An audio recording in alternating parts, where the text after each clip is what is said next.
Hey, how are you? I'm SliceofOtaku, and now that we have its opening thanks to the Star vs. the Forces of Evil panel at San Diego Comic-Con, I want to talk to you all a bit more about the upcoming Disney animated series, Amphibia.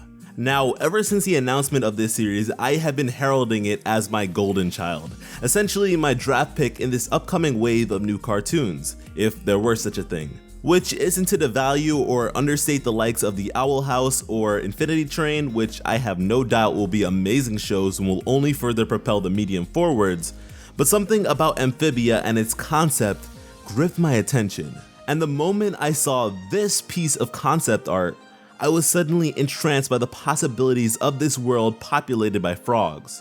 Magic, clans, factions, culture, things that just scream lore and world building. For comparison's sake, with the likes of, say, Star vs. the Forces of Evil, we remained on Earth for quite some time, in a school environment nonetheless, likely by Disney mandate, but would gradually distance ourselves from that hold and now find ourselves completely within the world of Muni. With Amphibia, we're diving headfirst into this new world completely unrestricted and full of questions, and that just excites me beyond belief. Now, in terms of the opening visuals, there's quite a lot to talk about. We open up with this peculiar looking object, a sort of frog Pandora's box, let's say. And it is in the hands of our main protagonist, Anne Bunchui, who opens it, transporting her into the world of Amphibia. And man, from this one shot, I cannot wait to see what else the background artists have in store for us for the rest of the series, because this is incredible. The pan out to the geography of this landmass serves to put the scope of this world and its exploration potential into perspective. Anne at this point is actually a ways away from the presumed settlement of frogs that she will come to dwell in. And you know, maybe I'm getting way ahead of myself by saying this, but I find the placement of this settlement to be fascinating, as the surrounding mountains could serve as natural protection against invasion, making it safe for its inhabitants. But what is it that they seek safety from? Natural predators? Monsters? Other frogs? Whatever the case, there's incredible potential in each possibility. We then get a glimpse of the village where various amphibians are making an honest living, like fishing and harvesting crops. And looking here, like the early concept art that I showed previously, we have the inclusion of snails, which now seem to have been made to be the equivalent of mules or horses in this world. But moving forwards, we have the emergence of Anne from this odd-looking building. And I want to briefly touch upon Anne's design really quickly.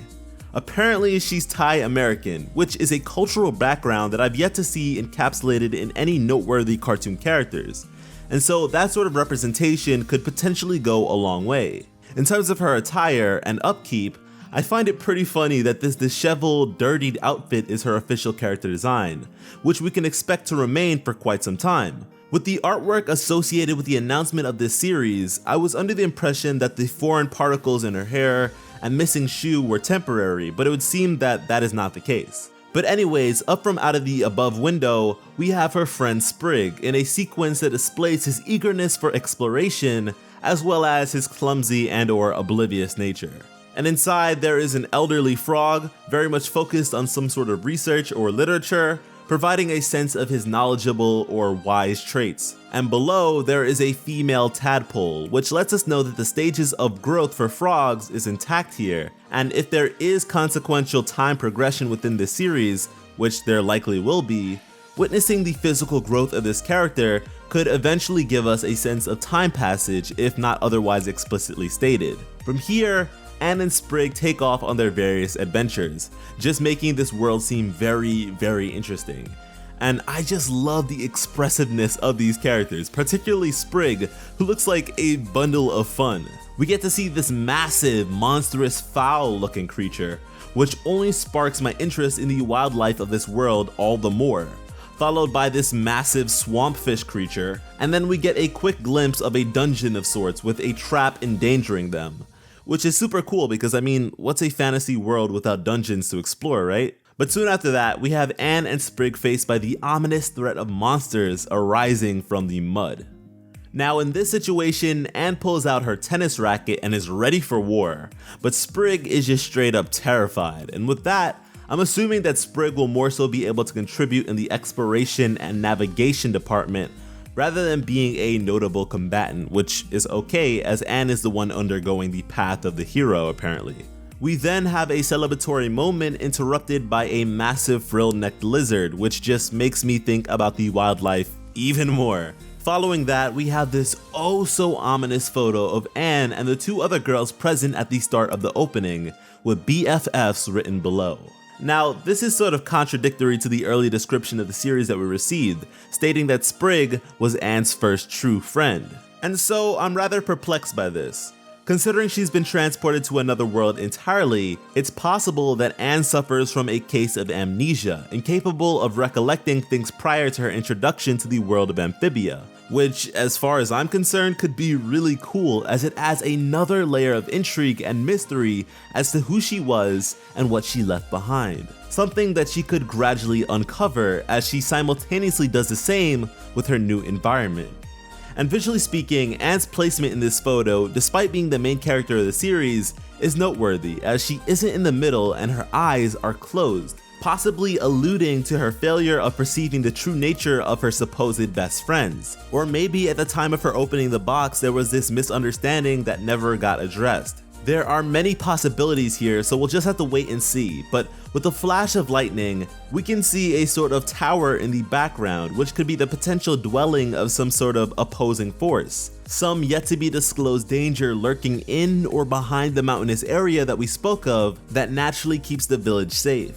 And as you may have noticed, this tower was also present in the artwork that accompanied the public announcement of the series. After that, we're able to get a good look at the wacky cast of characters that we can expect to see within the village, and they all look so interesting with tons of personality packed into their designs, and so I cannot wait to get to know each and every one of them. Now, I don't want to end things off just yet because I kinda want to string together certain things that I purposefully didn't touch upon relating to the other girls with Anne. When looking at the box Anne opens, which transported her to this world of Amphibia, there is an inscription of a frog holding its hands out towards 3 elevated gems, sort of transporting them if you will. Each of these 3 gems likely corresponding respectively with each of these girls, as when Anne opens the box, all 3 of them look to be transported. But because Anne appears within the world by her lonesome, she'll likely be under the impression that as the one to open the box, only she was taken.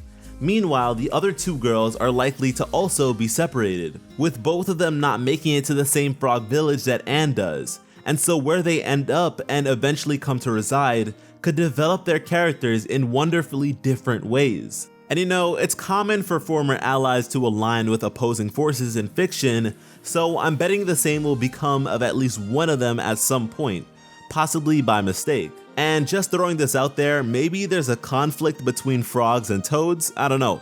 But yeah, we could be going down the road of 3 chosen ones with these girls, and I'm intrigued because accompanying the title visuals, we have what looks to be like a mural depicted prophecy of sorts, with 3 humanoid figures seemingly against a massive amphibian foe, boasting what looks to be some sort of magic.